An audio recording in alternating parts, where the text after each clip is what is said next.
قدرتی طور پہ اس کا اظہار بھی کر سکتے ہوں، پھر آپ کو لگے کہ کچھ کرنا چاہیے اور اس میں پھر اللہ تعالیٰ بھی آپ کا ہاتھ تھامے اور پھر آپ کی بہترین رہنمائی ہو اور پھر آپ کچھ لوگوں کے لیے کرنے کے قابل ہو، جی تو پھر آپ یہ ذمہ داریاں اٹھاتے ہیں نا۔ ٹھیک ہے، یہ بتائیں بچپن میں یاد ہے پہلا روزہ کس عمر میں رکھا تھا؟ میرے خیال میں کلاس 1 میں تھا شاید، اچھا 6 سال یا 5 سال کی عمر میں۔ تب رکھا تھا۔ اچھا ویسے فاروق بھائی کی آواز سے میں پہلے بھی کہہ چکی ہوں اور شاید آن ایئر ہی میں نے کہا تھا، آپ پتہ نہیں اکتفا کریں گے یا نہیں کریں گے، مجھے عامر لیاقت حسین صاحب ایک دم یاد آتے ہیں، اور ایک آواز کا وہ جو انداز ہے یا گفتگو کا جو انداز ہے یا لہجہ ہے، مجھے وہ تھوڑا سا آپ سے ملتا جلتا ہوا ان کا لگتا ہے۔ اللہ تعالیٰ ان کو غریق رحمت کرے۔ بے شک اس میں ان کی خدمات بھی مختلف شعبوں میں اور عالم آن لائن کے حوالے سے جو اللہ تعالیٰ نے ان کو ایک رتبہ دیا تھا، تو ہم سب کی دعا کہ اللہ ان کو غریق رحمت کرے، ان کے درجات ہمیشہ بلند رہیں۔ کبھی اس طرح سامنے بات ہوئی نا تو وہ کچھ چیزیں جیسے آپ نے قابل کہا، یہ کہا تو وہی اس کی ساؤنڈ یا وہ طریقہ کار ویسا ہی فاروق تھا۔ بھائی کی آواز تو پرانی ہے، تو آپ بچپن سے سن رہے ہیں۔ عامر لیاقت کی آواز تو مرحوم کی بعد میں ہم نے سنی ہے، مگر یہ انداز، یہ عمدگی ان کے نہیں پاس میں نے یہ بالکل نہیں کہا کہ انہوں نے ان سے کوئی انفلوئنس لیا ہے، بس میں یہ نے کہا الیکشن ہار گئے ملتی تھے فاروق بھائی جلتی اس ہے۔ حلقے سے، اور ہرا دیے گئے تھے یا ہار دیے گئے تھے، مجھے نہیں معلوم۔ بہرحال جو بھی ہوا، خیر قصہ جانے والے پارینہ کی ہے۔ بات تو ہم اچھی ہی ان کی بات کرتے ہیں اور اچھی بات ہی نہیں، اس میں کرنی اگر چاہیے، انہیں اور جتا دیا گیا تھا یا مجھے ہرا دیا گیا تھا، اس میں ان کا بھی قصور نہیں تھا۔ جی جی اب ایسا کچھ ہوتا ہوا نظر آ رہا ہے کیا؟ میرے خیال میں دیکھیں، بہتر جسے کہتے ہیں نا سمجھ بوجھ، فہم و فراست، دانش، تو ایسا لگتا ہے کہ ایسی گھٹن ہے۔ معاشی بحران پہلے ہی تھا نا، ابھی جو سیاسی بحران ہے اس سے اور زیادہ صورتحال گمبھیر سے مگر ایم گمبھیر کیو ہو ایم گئی، خوفناک۔ پاکستان کا اپنا کھویا ہوا مقام مل سکے گا آپ کو لگتا ہے؟ مہنگائی، بے روزگاری، جو اس وقت لوگوں میں نے غربت کی لکیر سے کروڑوں لوگ اور نیچے چلے گئے، جی اس ایسے وقت ہی۔ یہ حالت ہے۔ دل میں ہو تیری یاد تو طوفاں بھی کنارہ، حاصل ہو تیرا لطف تو سر بھی صبا ہے۔ نعت شریف کی طرف چلتے ہیں اور آج ہم کلام سننا چاہیں گے خرم حبیب سے کہ حبیب کا ذکر فرمائیں اپنے محبوب انداز سے۔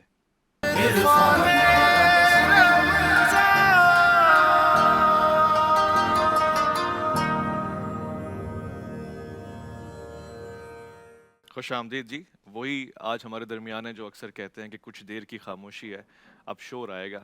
اب وہ شور آ نہیں رہا ہے، شعور البتہ لوگوں میں آتا جا رہا ہے اور یہ بڑی مشکل پیدا کرتا جا رہا ہے۔ مصطفیٰ کمال پارٹی میں آ چکے ہیں اور خالد مقبول صدیقی بھائی تو اس سے پہلے ہیں، اور فاروق ستار بھائی کا تو ایک نام ہے۔ ایک بات ہے کہ انہوں نے پارٹی نہیں چھوڑی، بہت سارے آپشن ان کو ملے، یقیناً ملے ہوں گے، مگر رہے آپ ایم کیو ایم پاکستان کے اسی ساتھ۔ کے نام سے جڑے ہوئے، ہاں، اسی سے منسوب رہے، لوگوں نے اس کو سراہا۔ الحمدللہ۔ مشورہ کس کا تھا؟ اماں جی کا؟ اماں جی کا تو ہمیشہ مشورہ رہا ہے کہ بھئی جو ایک بنیادی اصول اپنا لیا، جو نظریہ اختیار کر لیا، بس اس پہ کاربند رہنا ہے، اخلاص کے ساتھ، سنسیریٹی، اسٹیٹ فاسٹنس، استقامت کے ساتھ، اور سیلف لیسنس بے لاس ہو کر۔ تو اس سیلف لیسنس، اسٹیٹ فاسٹ اور سنسیریٹی کے ساتھ جو اسٹرگل کی جائے نا، وہ اللہ تعالیٰ پھر اس میں برکت دیتا ہے اور وہ کامیابی سے ہمکنار ہوتی ہے۔ جو 4 سال پہلے میں جو بات کرتا تھا اور 2 سال سے کہہ رہا تھا سب کو یکجا ہونا ہوگا، اور ہو گئے۔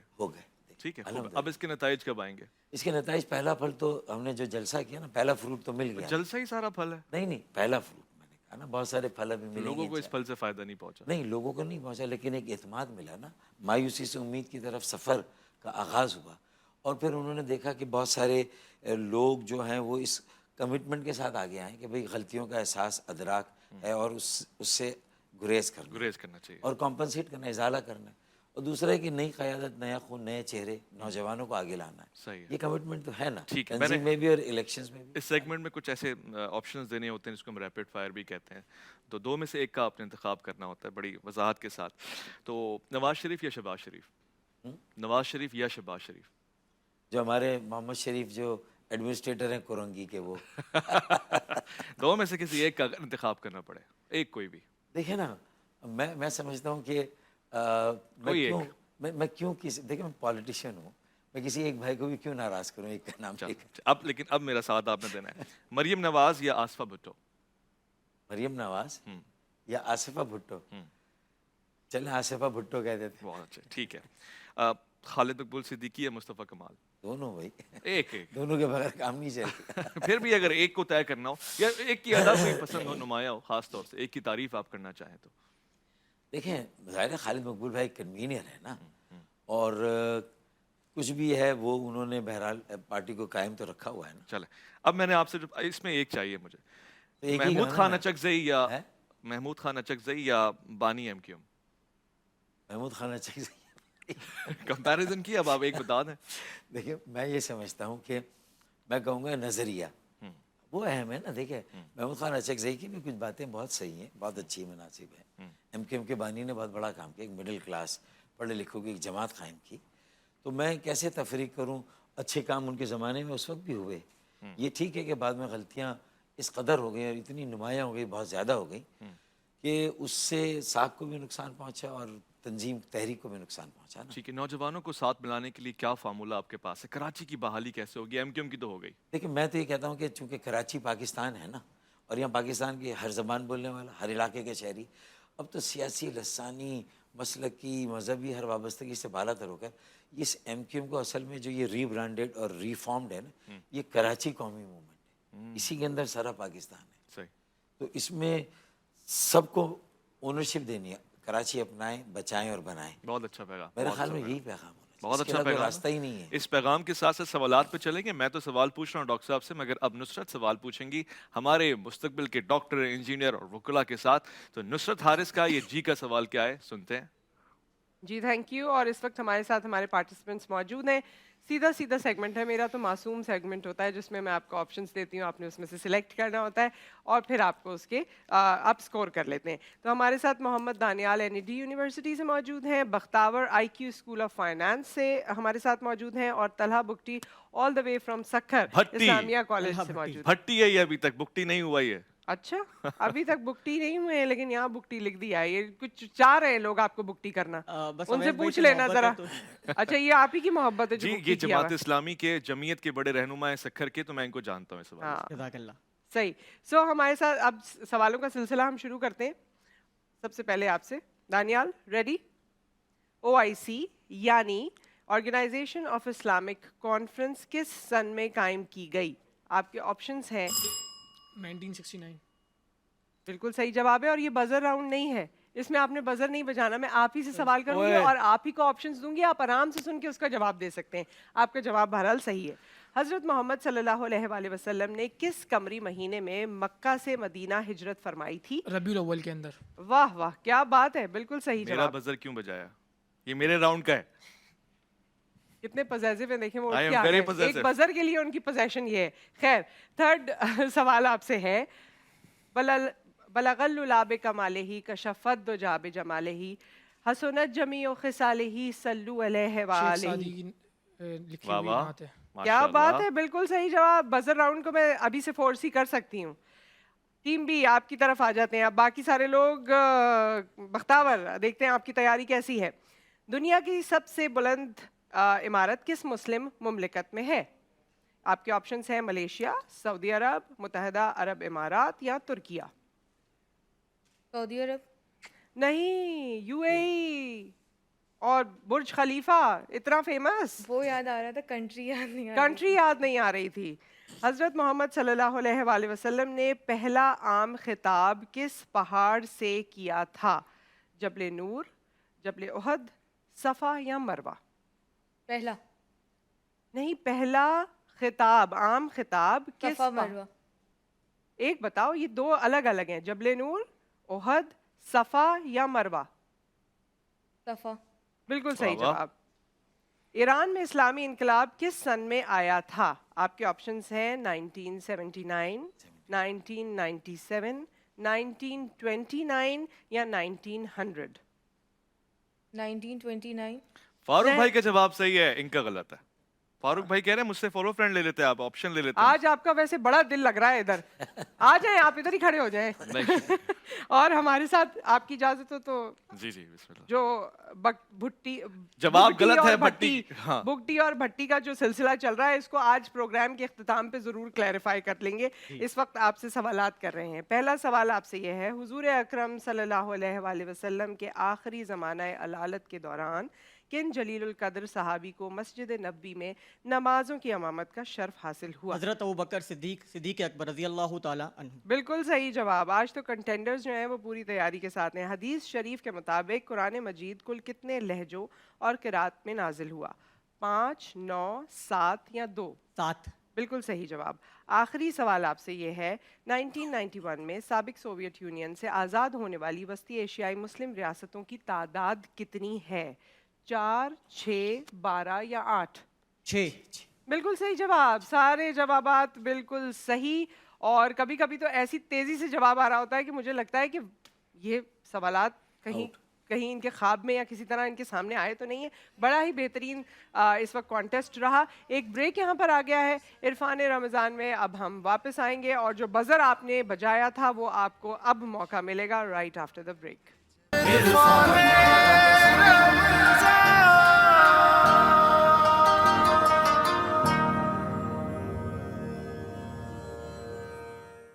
عرفان رمضان میں ایک بار پھر آپ کے سامنے ہم موجود ہیں. فاروق ستار صاحب ہمارے ساتھ اس نشریات کا حصہ ہیں اور ہمیشہ ان سے بڑی ساری باتیں ہوتی ہیں. ویسے آپ کو دیکھ کر پولیٹیکل سوالات زیادہ ذہن میں آتے ہیں معذرت کے ساتھ, لیکن رمضان ہے, سحری اور افطار کی کوئی خاص روٹین ہے؟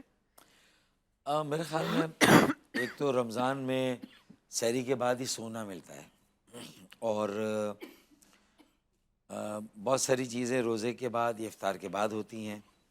رات کو کرکٹ کے میچز جی ایک کراچی کے رمضان کی شناخت ہے, تو وہاں جانا, پھر جو کہیں جا کے سحری کر لینا. اب تو افطار کی دعوت کے ساتھ سحری کی بھی دعوتیں ہیں بہت ہاں زیادہ. سحری کی دعوتیں ہیں, اور اب تو بلکہ مینیو اور کافی چیزیں, خیر اس کا ڈسکس کرنا آج کل اچھا ہی نہیں لگتا کیونکہ ایک طرف ہم جو حالات دیکھ رہے ہیں.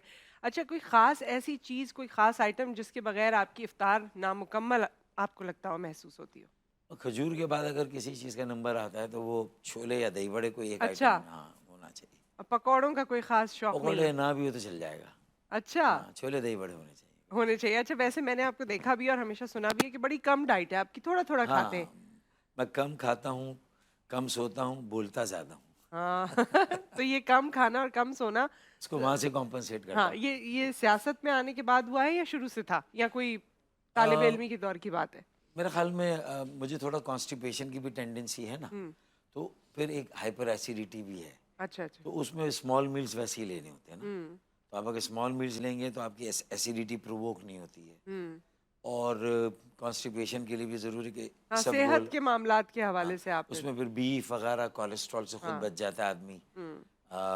سی فوڈ لے لیا یا دال چاول مرغوب غذا ہے, اور باقی سبزیاں, بھنڈی اس میں. اچھا فاروق بھائی, جو ایم کیو ایم پاکستان کا بھی ذکر ہو رہا تھا, ظاہر ہے ایک شناخت رہی, ایک رتبہ رہا, لیکن وہ رتبہ وہ پوزیشن اب مینٹین نہیں رہی. کافی عرصے سے ہم نے دیکھا. اب دوبارہ آپ لوگ آ گئے ہیں, تو کیا چھا بھی جائیں گے پہلے کی طرح, یا اب چانسز جو ہیں وہ کافی کم ہیں؟ اگر ایم کیو ایم کو ریپلیس کر دیا ہوتا پی ٹی آئی نے یا کسی اور جماعت نے, تنظیم کے ساتھ, نیٹ ورک کے ساتھ, گلیوں اور محلوں میں, ایم کیو ایم ایک ایڈکشن بھی ہے لوگوں کی, جہاں اس کی بہت ساری خرابیاں لوگ گنا سکتے ہیں. بہت سارے لوگوں نے غلط عمل کیا جس سے کہ بہت اچھے لوگوں کے اچھے کاموں پر پانی پھر گیا نا.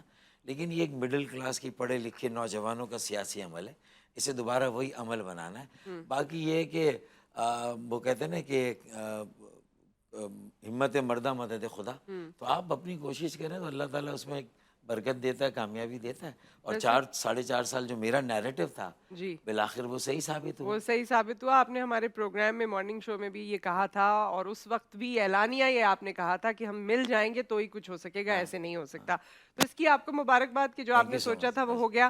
اب آگے دیکھتے ہیں کہ عوام کے لیے کتنی بہتری آتی ہے آپ کے مل جانے سے.